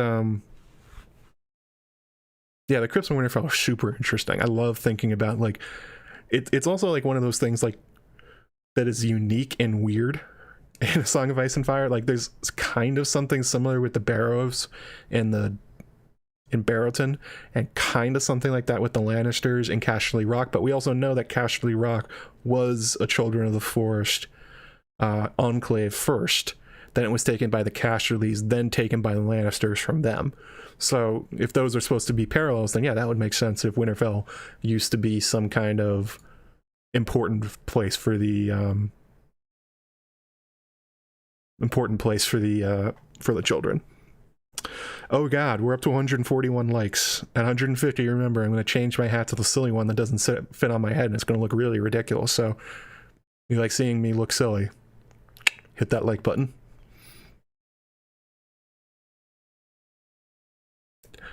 Also, the show with their whole raising the dead of Winterfell thing is something that I think it's definitely going to happen, just probably not like that. Like, it's like it's a Chekhov's crypts. You're fighting necromancers who seem to be going towards Winterfell at some point, have a real problem with the Starks, and you have all these corpses for them. Like, yeah, probably they're going to rise from the dead, and it'll probably be horrible. It will probably be like true George Terror levels of awful.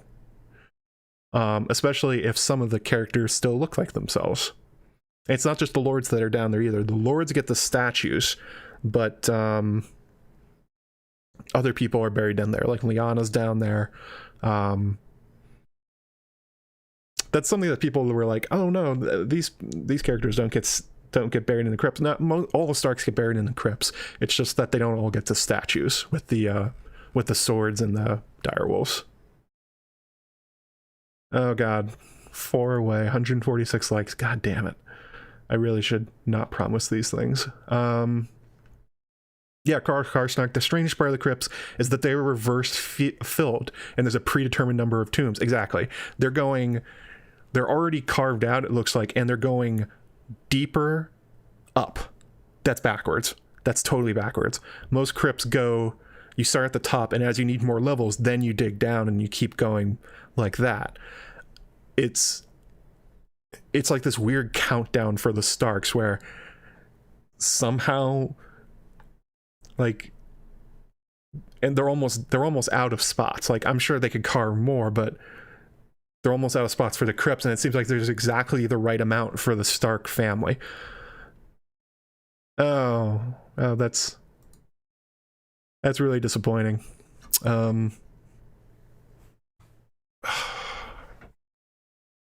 I'm unhappy about this. I just want to let all of you know I am unhappy.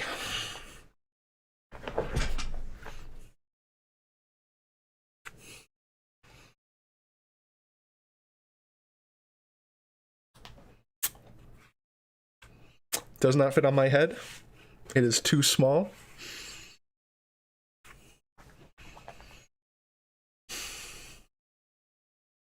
I hope you're all proud of yourselves. You made this happen. All I need is a little turtle thing right here, and I got it. I think I kind of look like I should be like Fiddler in the Roof or something. Or like a train engineer.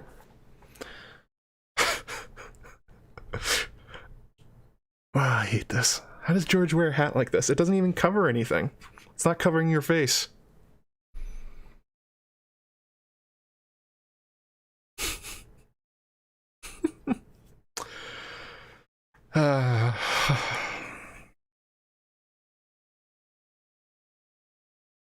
Yep. This is what we're doing today. Yeah, it's a little turtle symbol. I think he says it's a Greek sailor's hat. That's what he wears. But George also has a... I'm going to look this up. Hang on. George R. R. Martin hat.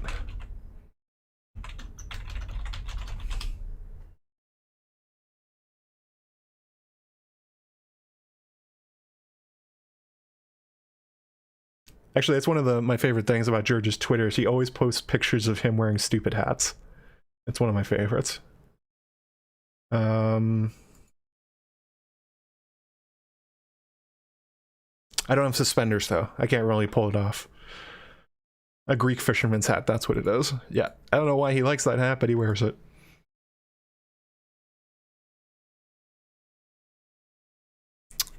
Yeah, I have a big head, so I have a large Irish squash of a head, so that's how it goes. Wow,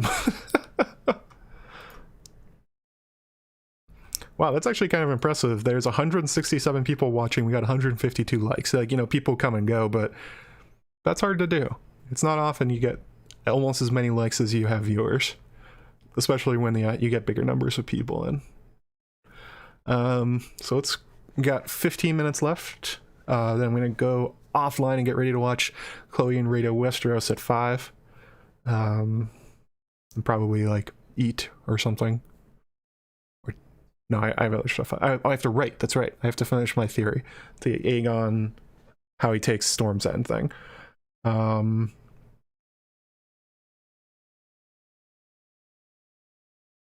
do I think is going to be the 1000th Lord Commander? Or do you think the 999th will be the last? I've always liked the idea that Theon will end up Lord Commander at the Night's Watch. That's something he's been thinking about for a while. It's been suggested to him by Maester Luwin. That would be my favorite if he ended up doing that. There's other good ideas, like maybe like Ed or something like that. Jaime Lannister's a possibility, but I don't think he's going to make it to the end of the story. Yeah, Theon would probably be my pick. Kind of a redemption. Well, not even a redemption, just like he gets to be just Theon, looting his houses, that kind of thing. It will not be Stannis. Stannis is next level dead.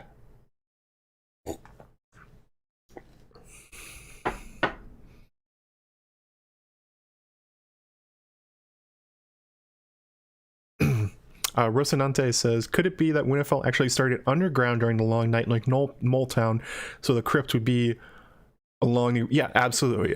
It could be a Children of the Forest cave, or it could just be a cave structure they lived in. George has written before about cave people and people hiding out underground while crazy things are going up on the surface. And it just makes sense. Like, yeah, if there's a long night and there's dead things everywhere, then surely you would take shelter when you could, especially if there's no sunlight.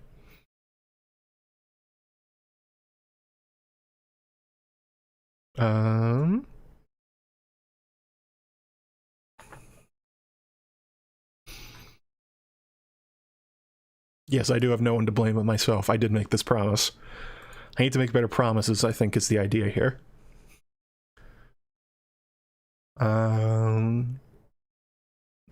Miriam Baratheon says the Starks were in Winterfell for almost 8,000 years, which is actually just really impressive.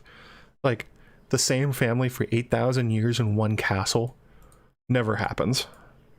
That's one of the biggest fantasies of A Song of Ice and Fire. Like, even nowhere in real life is there anything like that. Houses rise and fall, they die out, plagues, war, that kind of stuff. It's unbelievable they've managed to stay in Winterfell for 8,000 years, even though we do know they started off as just petty kings. But just conquering and holding the North for that long is insane.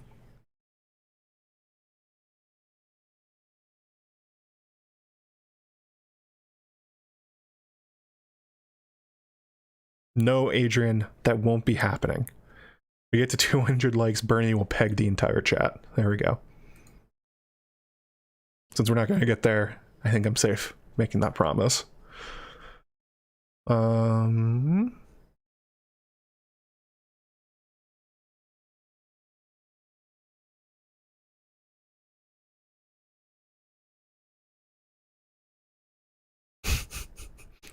I guess I do kind of look like I'm in the newsies now.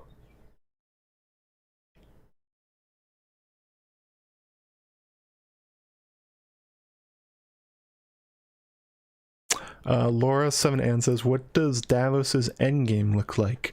That's a good question. It's in the show, a lot of people before the season started, I think including me, were thinking that maybe Davos will end up like a hand of the king figure to whoever ends up in charge. Like, obviously we thought maybe Jon or Dany. Whoops, the greatest story ever with Bran happened.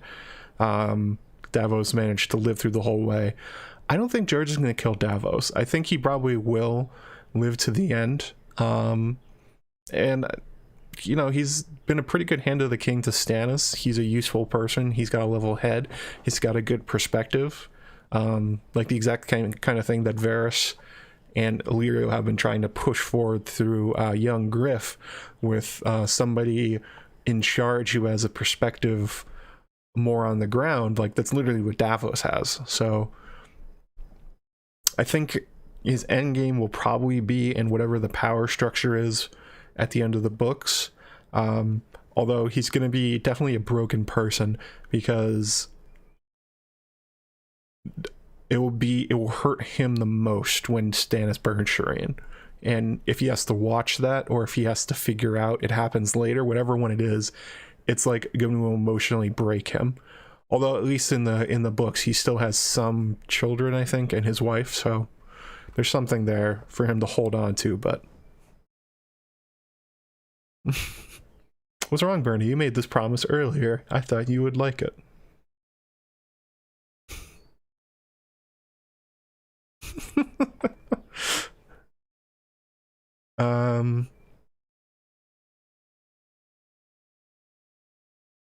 A Guilty Undertaker says, what do you think of the Goran's Way theory? Might be a way for Bran and company to get south of the wall. So the Goran's Way theory is essentially that there's this cave system underneath the wall that starts in the beyond the wall and ends up somewhere near one of the lakes. I forget which one, but Gorn and Gendel used it to smuggle an army past the Night's Watch, past Sleepy Jack Musgood, I think was his name, and ended up invading the north that way.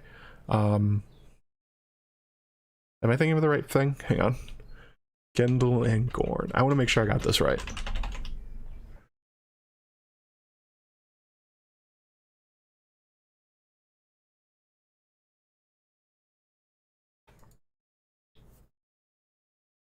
I think I'm mixing up the legends of the Legend of Gendel and Gorn. Yeah, I'm not sure if it was Sleepy Jack.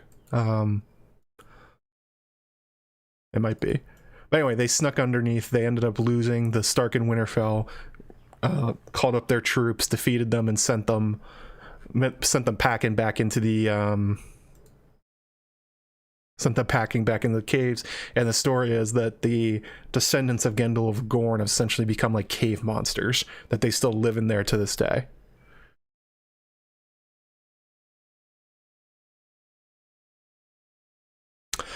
So the theory is that maybe that's how Bran will end up going back beyond the wall, because he had to be let through last time by Samwell through the Black Gate, and he doesn't have a they don't have a Night's Watch brother anymore. I don't know what happened to Cold Hands. Bloodraven's not going anywhere, so if they get through, if they go back through, it will have to be through the Night's Watch, like happens in the show, or it will have to be through some other method. Like, you could take a boat and go around it, I guess, although they don't really have that method. Goran's Way is Goran's Way is an interesting idea for how they would do it. I think Ygritte mentions it a bunch. The problem is that it's supposed to be essentially like a labyrinth, and there's no light. So if Bran could do it, he would have to like have a map in his head already of Goran's Way and know how to navigate it, because nobody he's going with will. Like, him and Mira doesn't know nothing like that. So that'll be pretty difficult. But certainly a method for getting through the wall that nobody's accounting for at the moment. It's unclear if the White Walkers can use it. That they haven't seems to indicate that maybe they can't, that the barrier of the wall goes down as well, that it's well, at least the black gate is underneath the wall and they can't use that. So maybe there's something like that.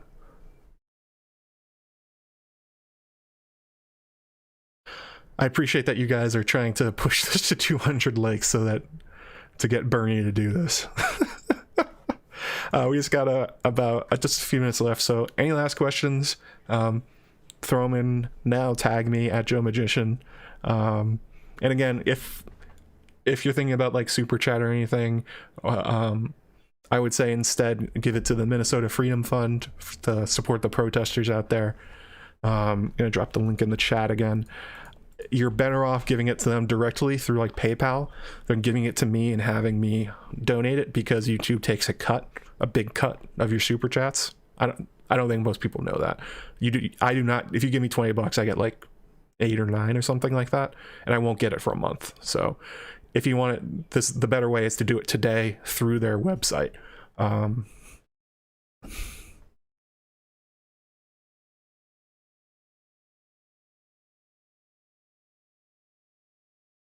Wheezy Squeeze Box. If the others are gone, there's no need for the wall numbers for the Night's Watch. Would the Night's Watch be abolished? No, probably not, because while they were created to stop the others, they essentially became just like a northern paramilitary police force against the kings beyond the wall. And whatever happens at the end of A Song of Ice and Fire, I don't think that's going to change. Like, the feelings of resentment between those beyond the wall and those south of it are probably still going to be there, and it's still just useful as like a penal colony kind of thing. Maybe it'll, after whatever happens with the others happens, maybe they'll end up being a noble organization again, or maybe they could even leave the wall. Maybe they could become like,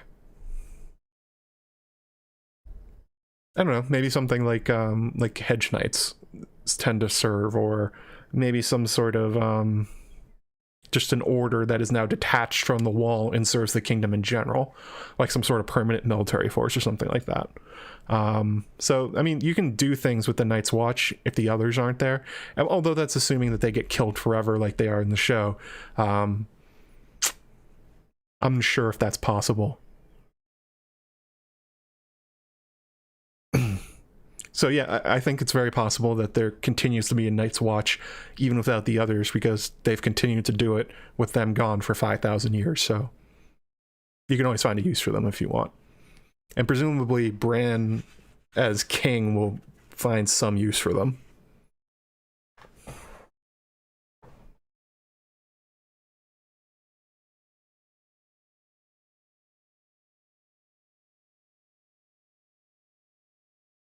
Yeah, Raggedy, Twitch is even less aggressive than that. YouTube takes a big cut of the super chats you send in. Beelzebub 12, do you believe in Jojen paste? Yes, I think that almost for sure that the long-running theory in the fandom that Jojen has been killed and turned into the weirwood seed paste that Bran ate was, I think that's probably spot on. The elements of cannibalism and blood sacrifice are very present in his story. He's literally already eaten human flesh anyway, even though he didn't know it. Like, if they're willing to do that once, they're probably willing to do it again.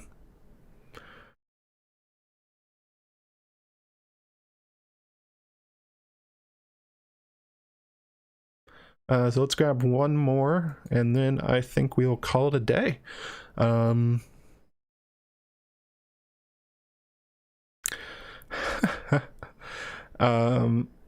Is a hot dog a sandwich? Yes. Yes, a hot dog is a sandwich. This is correct.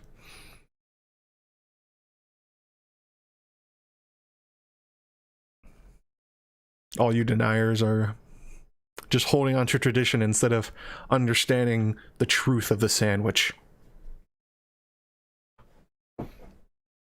Oh yeah, and I'm wearing a San Rixine shirt today, the North Remembers one.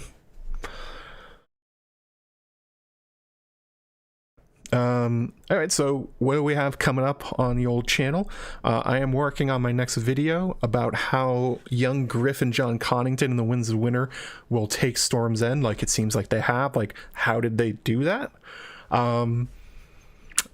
And accompanying that, there will probably be a stream with it, which may or may not feature a certain fandom villain, depending on, you know, timing and availability, that kind of stuff. So I'm going to aim to have that out this week. I'm going to probably record it tomorrow and then work on all that other stuff. Tuesday at 7 p.m. Eastern Standard Time, I'll continue the Crusader Kings playthrough with House Dane. Let me drop a link in the chat. Hang on a second. Did I make it already? I think so.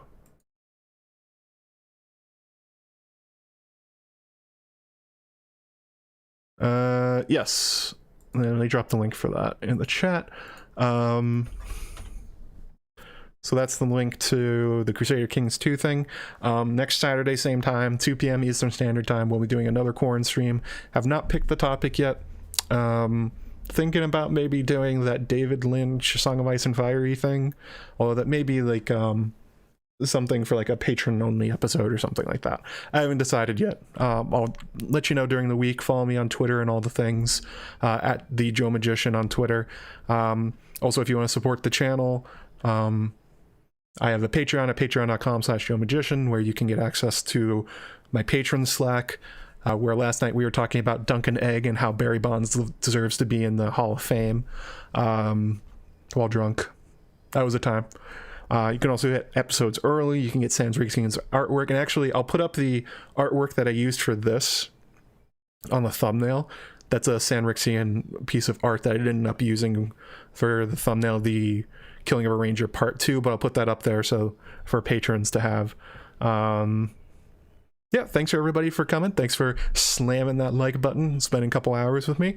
Let me put a link in the chat to Radio Westeros. They start in an hour, and they'll be talking again with Chloe of Girls Gone Canon about Sansa and the Winds of Winter. Oof. Oh yeah, and check out Sans Rixian's art website for her awesome art and merch. She sells calendars, she sells her artwork, she sells t-shirts, so, you know, if you feel like it. It's been a fun time. I'll see you hopefully Tuesday and next Saturday, and look out for that video. I'm probably gonna get that done this week. See ya.